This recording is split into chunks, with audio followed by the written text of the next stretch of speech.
All right, so we left off talking about ionization energies. We're sort of continuing on at this moment with trends in the periodic table. Now, hopefully this is focusing okay. It looks all right. Okay, so, boy, in first year, and this is just my opinion, I really don't like how strict some folks can be about answering these types of questions. In fact, I prefer to focus more on what I'll show you coming very closely. I prefer to start doing questions related to the difference in energy between two energy states that quantum mechanics has said is allowable. And that, as we'll find out very shortly, is related to Planck's constant times the frequency. But we also know, we'll come back to this. So this is just like a brief overview of where we're going to head, what we're going to head to. So it could be wavelength times the frequency. So you can sub in place for that. Looks like... This is the classic question that's going to say, what is the wavelength of a photon that you need to bring about a transition between two energy states? Classic question. We'll do some of these calculations in a bit. These make perfect sense, especially since a lot of the chemistry and the detectors we use, like a UV instrument or something like that, or atomic absorption, when you select a wavelength, what you're really doing is finding the wavelength corresponding to the energy spacing in the energy states of, for instance, the atom. Like you're looking for cobalt, atomic absorption. So you can see how applicable this, how important this is. So this is a great idea. Trends in the periodic table. Well, note, first of all, what I was talking about, and I think we already showed this the other day, these are the relative energy states for atoms, the electron configuration, how we fill it in, and then what you're going to find is, and we'll do some questions here, ionization energy, electron affinity, the radius, the trends in the periodic table going left to right or up and down. They're all generic guidelines. And then you always get these questions with a focus on sort of like a very sort of specific break in the trend, and you have to explain why. But they usually use these general obscure terms. And the funny thing is, a lot of times in high school, the textbooks don't even clearly indicate that this relative energy spacing and electron configuration, these quantum numbers don't actually literally exist for polyelectron atoms, like more than one electron systems. They are a relative thing. The shapes of the orbitals are not exact like a hydrogen orbitals, which are exact solutions. So they don't go over that. So a lot of these little glitches in the trends come down ultimately. If you want the exact solution, you can use numerical analysis. You can't get these nice looking quantum numbers for the solutions to Schrödinger's equation, etc. And it is talked about in your textbook. Your textbook has a beautiful 2-page sort of summary that indicates these things I've hinted at. So it is in your textbook, first year textbook. So that is good. So my point is, I'm going to take you through trends in the periodic table as best I can. We've already done ionization energy. So now we're moving on to electron affinity. And of course, my hesitation here is I'm staring over at the textbook while I'm trying to write. And so for me, thinking and writing at the same time and looking at something apparently is hard to do. Electron affinity, sometimes we'll short form it. But what's very interesting is the convention that they have all adopted for defining this is the convention, which means they've agreed upon something. And it looks something like this. So you've got some atom, let's just call it A. And first of all, it should be gas phase. So they like to do their energy measurements in real life by putting an atom, holding it hostage as best they can in gas phase. And then they're going to say, you know what? We're gonna bring very close to you an electron, like we're serving you something on a plate, and we're gonna say, okay, how badly do you want to get this electron?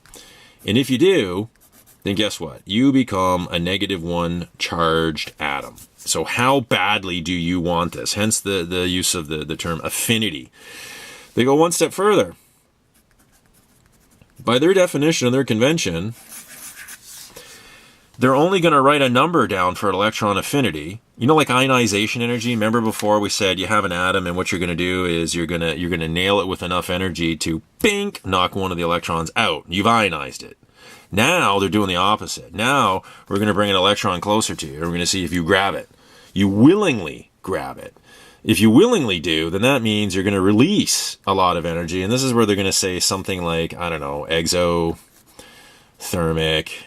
you know, something like that. But just a little, we got to be careful. Officially, this is related to enthalpy, which is H. The word exothermic depends on enthalpy. Exergonic is a word that'll relate to delta G. So just a little FYI. The bottom line though is this. Let's just keep it simple. You grab electron, you like it so badly, you gave off energy. You are now more stable in an energy sense, carrying a negative charge, than when you were neutral. That's the only way we're going to record. So, any atom that does not give off energy while accepting an electron does not have an electron affinity number. So what you're going to notice with electron affinity is you're going to go along on the trends and you're going to say, how come some of these atoms don't have a value for electron affinity? Whereas with ionization energy, think about it, all we're doing is measuring how much energy it takes to knock an electron out. So every single atom has to have an ionization energy, whereas an electron affinity energy, not every atom's going to have it because the convention is you have to give off energy. So with that in mind, we can do like a real quick example here. Some of the trends, and I'm just going to look in the book, pick off some numbers here. So we'll do a quick analysis. Okay. So, for instance, if there was a graph, you know, this would be like atomic number. So as they're going along in your periodic table, they start with hydrogen, then they go to helium, they're going along. And what they're going to do here is you're going to see a 0 line. This is energy. And this is in probably kilojoules per mole or something like that. Yeah, kilojoules for every mole. So they hold a mole of the atom in gas phase. They give it some electrons. They take the electrons. They become a negative charge. They give off energy. So hence why this is negative. Negative means, see there's 0? Negative energy means you gave off a certain amount of energy. So this one, for instance, let's just say this is boron. And then it goes down to, for instance, carbon. And the approximate thing, I mean, this is, if we put a scale in here, I'm going to say, so carbon's between 100 and say 200, and this is 300. 100, 200, 300. Approximate. This is just approximate.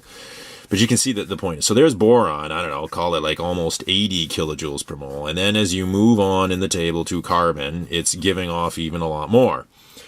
So then you say to yourself, I'm looking at the periodic table. So here's boron.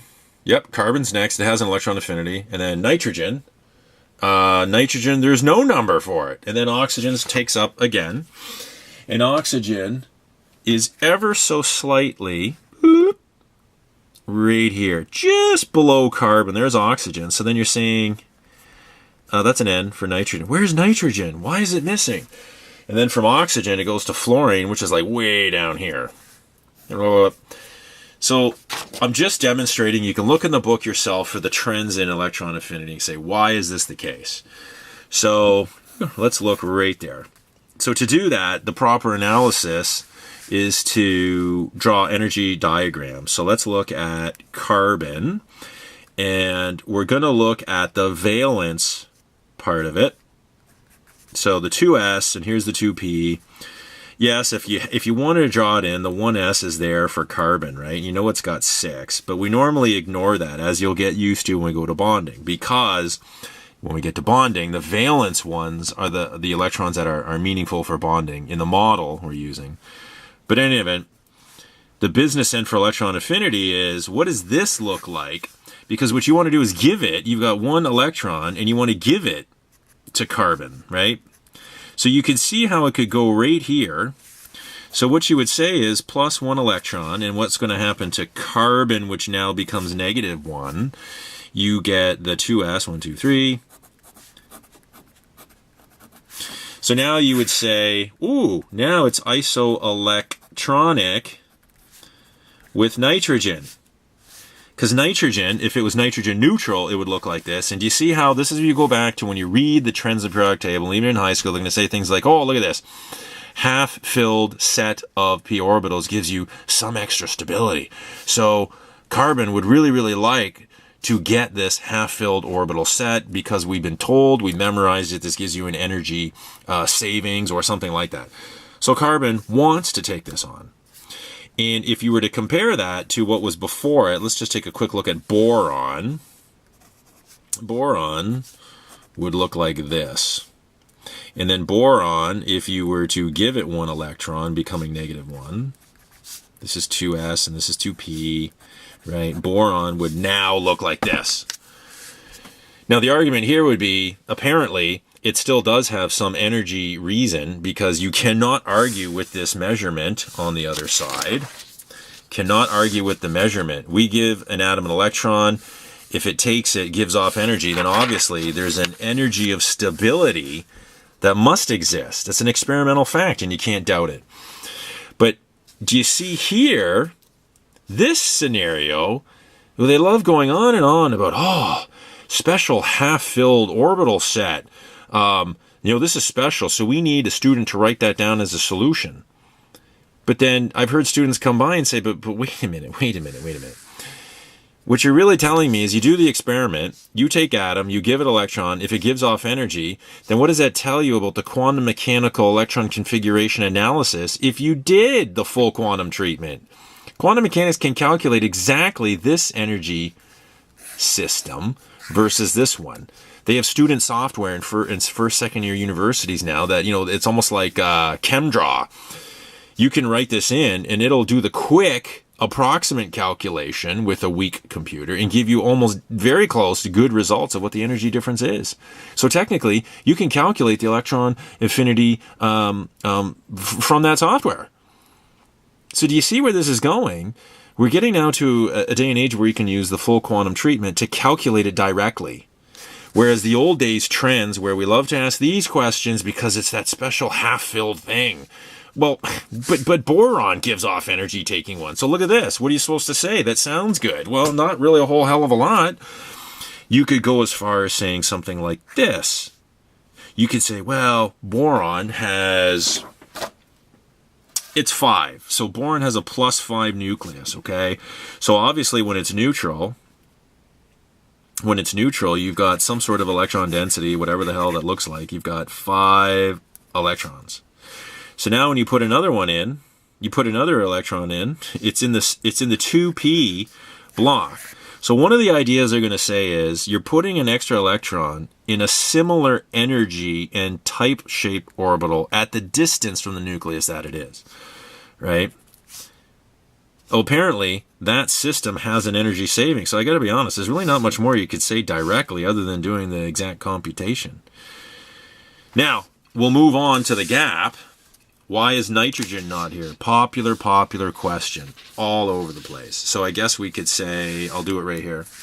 So I'm nitrogen, and nitrogen 2s 2p. Nitrogen is already have that sort of memorizable half-filled energy set 2p. So if you have nitrogen accept one electron becoming negative, well, now you're going to get this. So now you're going to hear stuff like, well, first of all, this is already half filled. And we're told and believe there's a certain amount of stability of a half-filled set of orbitals, whether it's p's, whether it's d's. So this is already somewhat stable. That's a generic word. And now what you've done is you've put in one extra electron, so they're going to say things like, there is an energy cost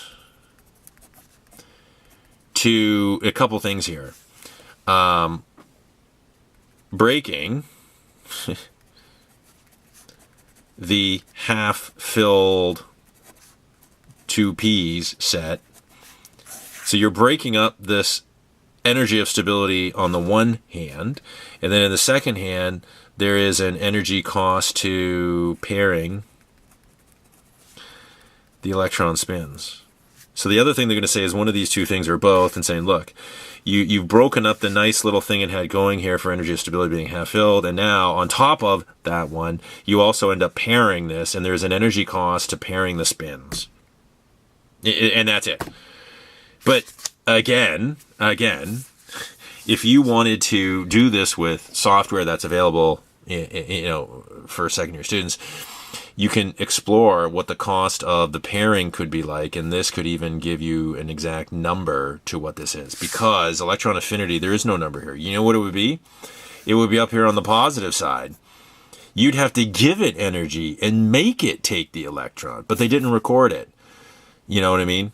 So by convention, they always want to only record electron affinity energy numbers if they're on the negative, meaning it gives off energy.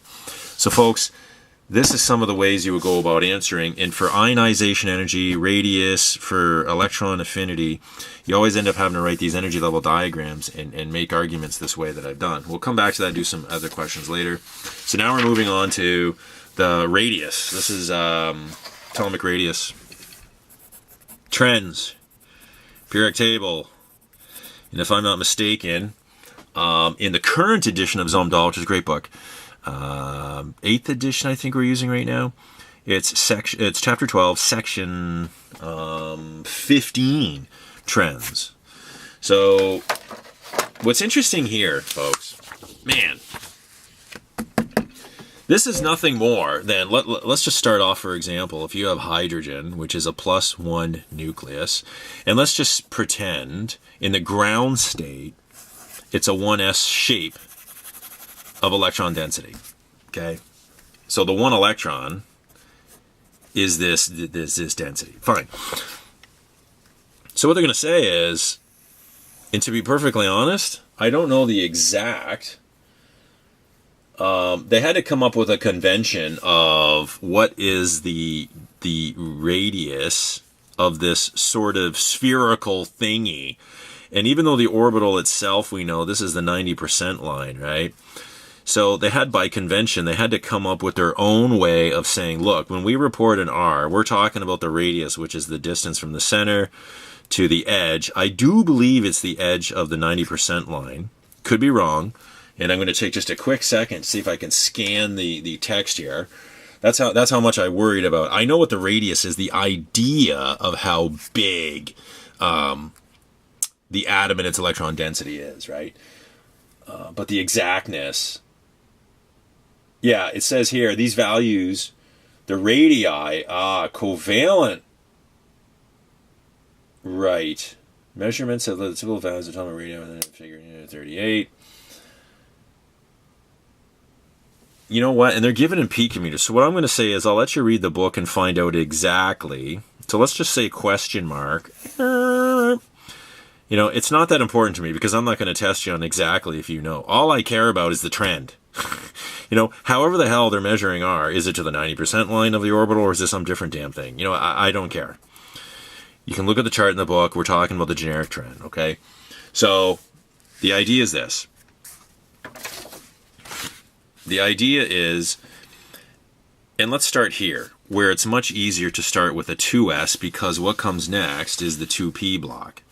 So as you head left to right across, what are these words? The period of the atomic table or the row number 2, the second period, the row number 2, blah, blah, blah.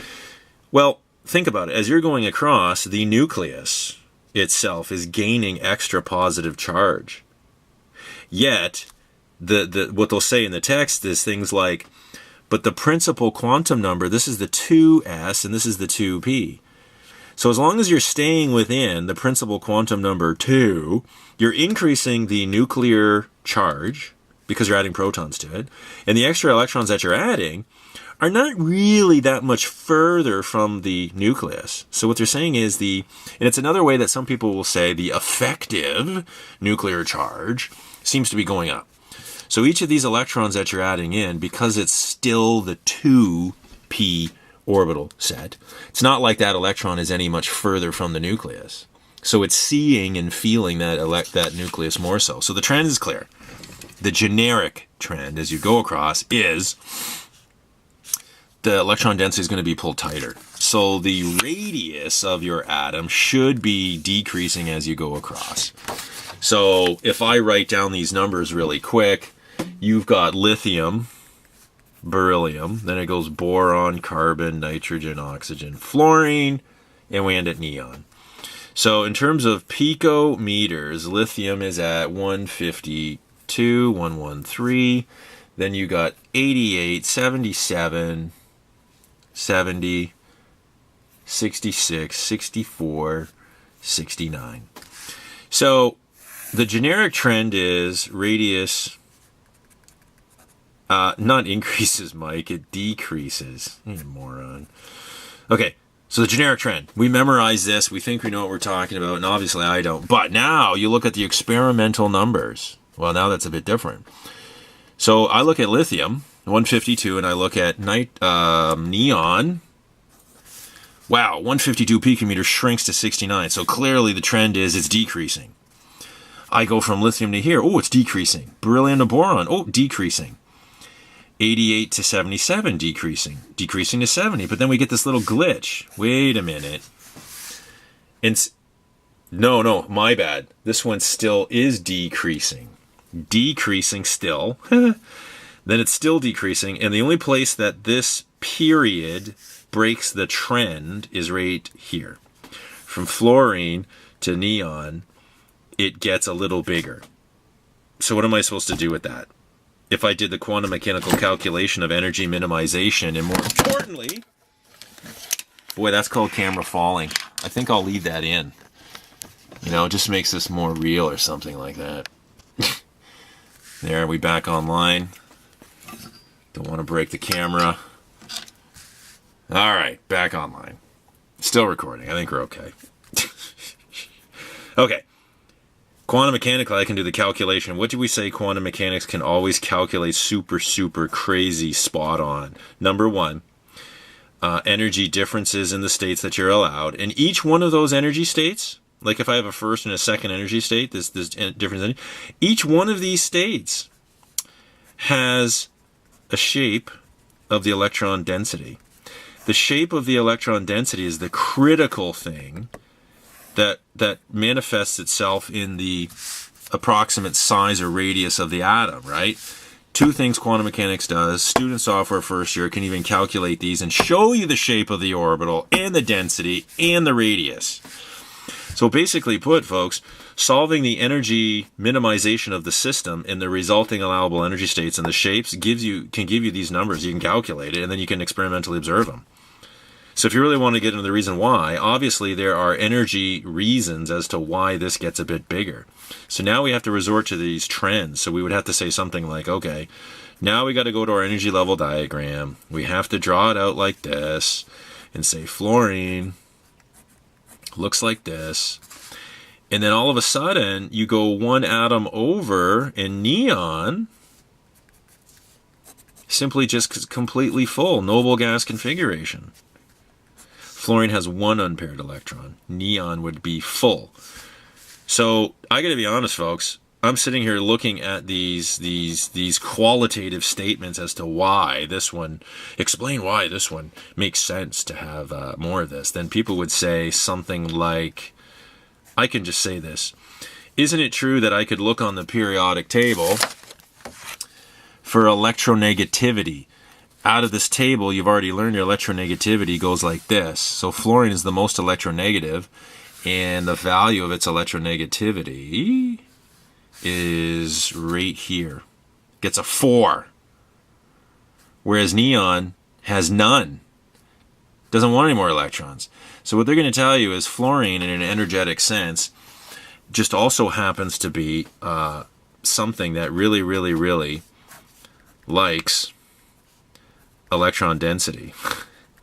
So anytime you have it in something like a bond, this darn thing has such a want of electron density pulling it towards itself that even when it's an atom, it wants an electron so bad. In fact, this one wants to get one more electron so badly.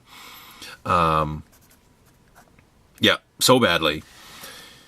It has one of the highest electron affinity values. So one of the arguments is, if we did the calculation quantum mechanically, we'd see the exact reason emerge when you do the calculation. But when you're talking about this, you almost have to rely on these other things, saying, look, fluorine, when it's by itself, it wants an electron so bad is one thing. Pulls electron density towards itself. So it has a high propensity to shrink the electron density in on itself. Whereas when you get to neon, without having any electronegativity, it doesn't have that same sort of effect of pulling all these electrons inwards a little bit, so it doesn't shrink further. And it sounds kind of loose, and it sounds kind of, okay, that's your answer, Mike? Well, I guess that's one of the ones I would come up with when you're talking about high school to intro level chem, trends of the periodic table, or use all these general statements in hand waving, or whatever you want to call it, when we all know, at the end of the day, first year software will let you do the hardcore calculation. And you could even go further into it if you want and approximate better how and why the physics of the calculation makes this so. But that's for later in the course. So in any event, and then as you go down, so we could flip this and say electron affinity when you're going down a group. So here's fluorine, chlorine, bromine, iodine, and AT, astatine. So fluorine then is a 64 atomic radius, then it goes 99, 114, 133, and 140. The general rule is when you go down a group in the periodic table, the radius increases. And the reason is very simple. This is in the 3p. Chlorine is in the 4p set. This is 5. This is the 6p. 2. I'm getting tired. 4, 5, 6p. So the general rule is, as each of these principal quantum numbers goes up, there's an absolute fact that the ballpark distance from the nucleus you're going is further. So it makes sense that you have no choice. The generic trend should be each time you go down a group, I don't care if it's the P block or wherever on the other side, the S block where you're going from the 2s to the 3s to the 4, your principal quantum number is getting bigger as you go down. And the calculations and the proof in the quantum treatment shows you that the electron density is going to get bigger on average and further from the nucleus. So therefore your radius gets bigger. So are there any breaks here? 64, 99 goes up, goes up, goes up. So this one shows no breaks in this trend. So you memorize those types of things, and we'll do a few questions in a minute, try to nail a few of these. Trends. Your textbook, I think we covered the generic trends that you're going to have a few questions on your exam. So now let me just pull a few random questions, and we'll try and put this video to sleep so that we can pretty much hopefully leave chapter 12 and move on to bonding. So just some example questions related to trends / quantum numbers. Okay, so what do we got first?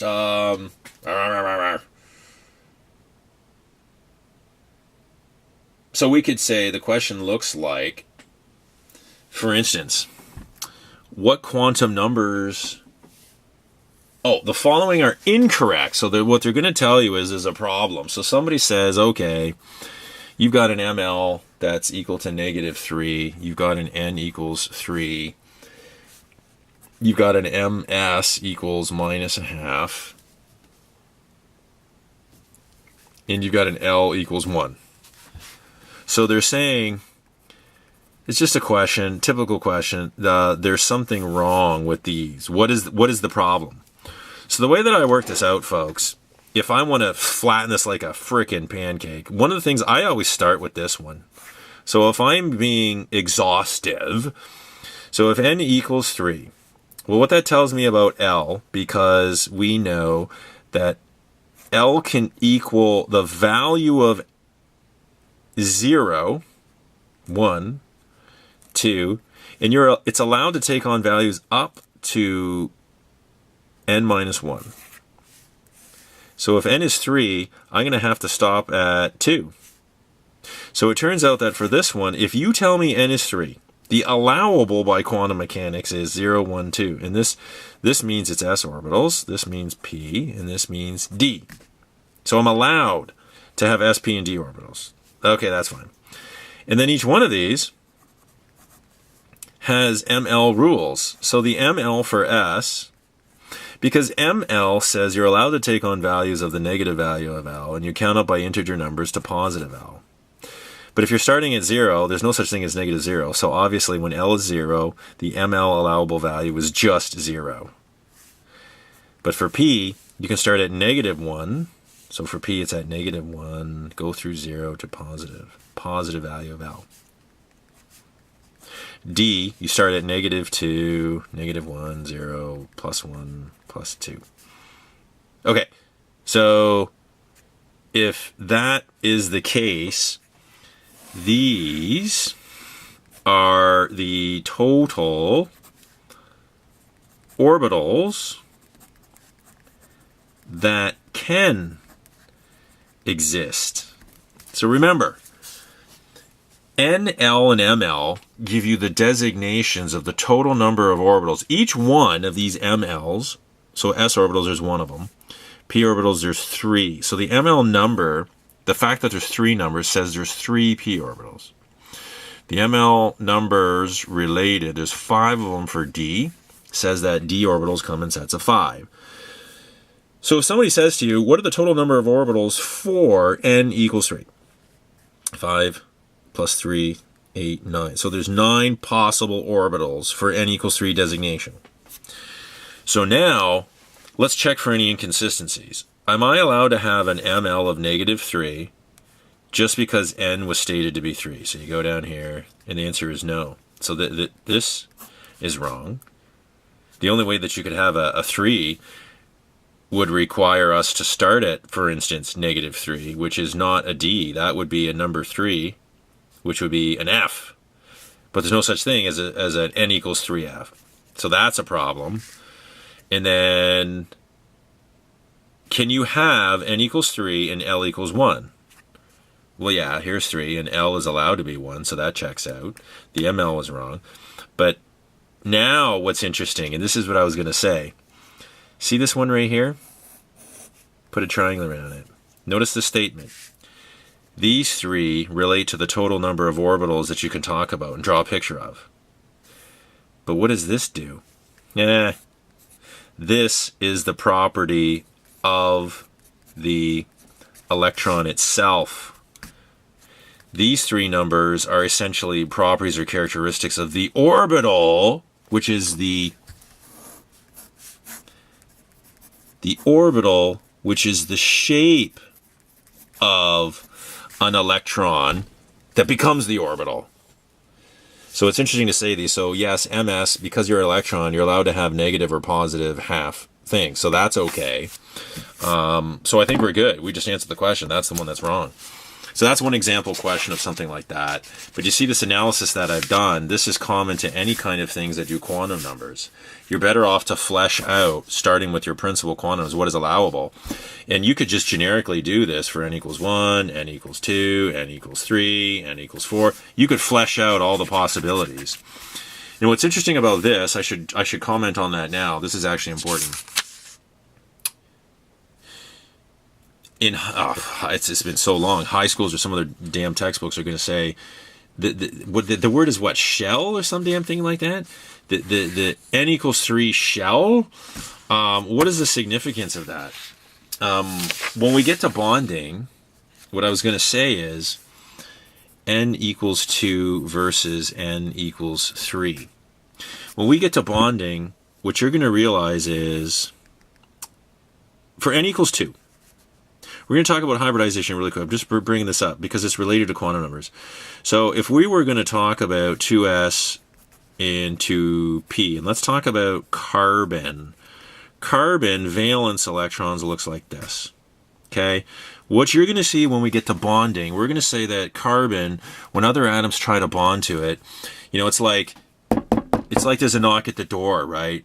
And let's just say that I used to make a joke. Some people, that you're studying, you open the door, and let's just say, someone I knew would joke about how, for instance, Johnny Depp. Okay, he's cute enough and all that, but he's not my type. So knock at the door, you go down there. Is a person going to get really, change their self too much if they don't really like him as much? Yeah, you don't see any change in the person who came to the door. So you go, the person go back and study, and let's say there's another knock at the door, and let's say, I don't know, it's some other famous actor, such as I don't know, the guy from Transporter, or the newer James Bond guy. Different look than Johnny Depp. But now, if that is someone that, maybe somebody thinks, oh, I think he's very attractive. Well, I hazard a guess that when somebody answers the door and they see a person like that, they're going to change their configuration a bit, right? Same idea for carbon. When other atoms come to bond to it, it's not going to keep this isolated, totally by myself configuration of electrons and shape. So they come up with a model. Hybrid orbitals don't actually exist, but it is a model that we use because it's convenient. We circle it, and we could say it's going to make an sp3 orbital. So I've circled all four, so this would be sp3. What that means is I've grabbed one s, I've grabbed three p's, and I'm going to reconfigure. If I'm carbon, I'm going to reconfigure my electron density. So I'm going to form 1, 2, 3, 4 sp3, and the shape of them are all going to look like this, and they're all pointed directly at, and then how many electrons? 1, 2, 3, 4. So the concept of hybridization is important. Now here's what I'm going to say. Are there such things as 2d orbitals existing? Trick question. Well, no, we do the analysis we just did. It's not allowed. When your principal quantum number is 2, there's no such thing as d orbitals. So when I am carbon and I'm going to reconfigure myself under certain social settings when other atoms are coming to bond with me, I'm not going to stay totally myself configured this way. Ooh, I'm going to hybridize myself. So I can choose to circle all four, making sp3 orbitals. And they look like this. Ooh, look at how many bonds I can make. 1, 2, 3, 4. Unpaired electrons of bonds. So this is the idea we're going to. But this is why the 2p atoms can't do... What do they call that? The extended Lewis structures? They can't make more. They can't make more than 4 sticks, which means bonds.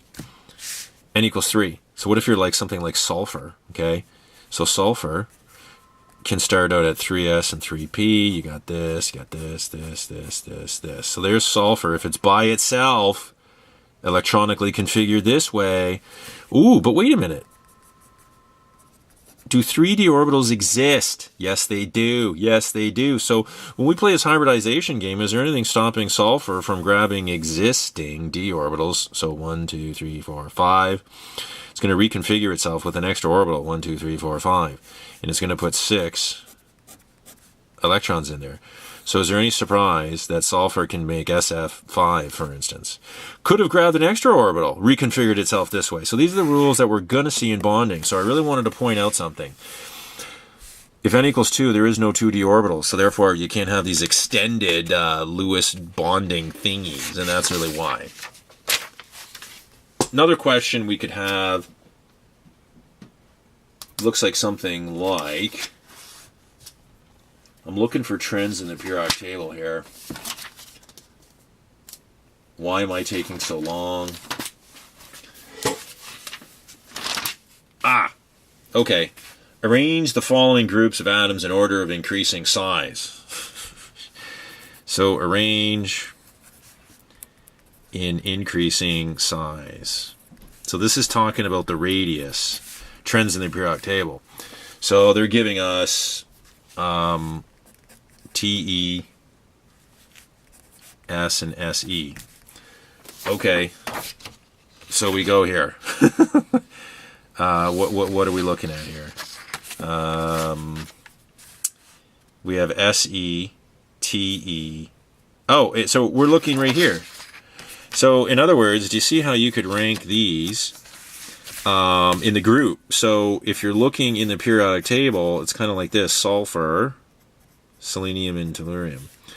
So this is a simple one where they're basically telling you the trend is it gets bigger. So they want to increasing. So TE would be the biggest. You could almost leave it and say this is biggest and this is smallest. Or you write it out this way. Here's the biggest. This one is bigger than SE, which is bigger than sulfur. There's my answer. Another question just like it. Now they're going to try and play a few games on us here.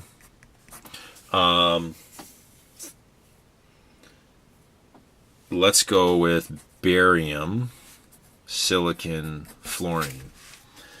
Now this is interesting. So barium is way down here. So what I'm going to do, barium looks like a 1, 2, 3, 4, 5, 6 S. The last electron in barium, which reflects the furthest orbital that was filled electron density, that reflects the size of the atom. The last one was put in a 6s, right? Silicon, wow, is way up here in the 2p, 3p. So silicon, the last electron was in the 3p set. Fluorine is a 2p. So remember how I said this one, when you look at the very last electron that was put in, reflects its radius. So obviously, which one is the smallest? Well, the smallest principal quantum number. So the biggest should be the highest one. So I would say barium is bigger than silicon, bigger than fluorine. This is a taste of how you could do those. And then we go on to another question so we can finish this video. I don't know, it says ionization energies. In each of the following sets, which atom or ion has the smallest? Well, why don't we put them in order? We'll see if we can. So what if you had calcium, strontium, barium? And let's say arrange in order of increasing ionization energy. Okay, I'm going to do a similar type of thing here. I'm just going to look on here. We got calcium strong. So they do another easy one. This one, it's a starter type question where it's meant to be easier. So in the periodic table down the group, you've got that and this. So clearly, the trend when you go down a group is very, very, very clear. It turns out calcium is this is the 4s, 5s, 6s. So ionization energy, the one that's furthest away, the electron is held the loosest and it's easiest to knock it out. So increasing, be careful of that word. Some other books will say decreasing, so you have to pay attention to that. It's like, English question, and did you understand it? Increasing means larger ionization energy. Well, that's at the top. So the largest one, the hardest to knock out, is calcium. Then it goes strontium, and then it goes barium. So that's a good question. Next one. Now they're going to pull out, NOF. NOF. This is a popular one. I've seen this countless times. Nitrogen. Oh, they're going this way now. Now they're going this way. And it turns out that matches in order going left to right. And it's ionization energy. Ooh. We know that there might have been... So you got to memorize this now. The trend said it should be increasing. But that's a trend. We know that in some of those damn thing, the actual numbers are in the book. So what I'm going to do is cheat. Again, did I not just say you have to memorize these glitches in some of these damn trends? So now I'm going to go back and I'm going to look at the actual number. And sure enough, it breaks the trend. The trend, you'd have to memorize this. So it's kind of unfortunate. It goes NOF. So this one's easier. Now what you're supposed to know for these damn glitches is, like we had said, if I'm oxygen, why am I easier knocking out that electron puts you isoelectronic with the fabled half-filled thingy. So if I knocked one out, so it's easier to knock it out from here, because if I was comparing that to nitrogen, nitrogen starts out with the half-filled stability. So it doesn't want to go to this. It wants to stay half-filled. So therefore, it's actually harder to knock one of these out on nitrogen than it is to knock one out on oxygen, because this one forms the half-filled, this one breaks the half-filled. So that's the glitch for that one.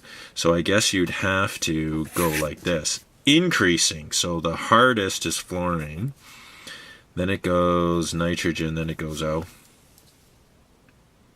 And that, folks, is just a few practice type questions and how you go about it in quantum numbers, etc. So that's all I have for this one.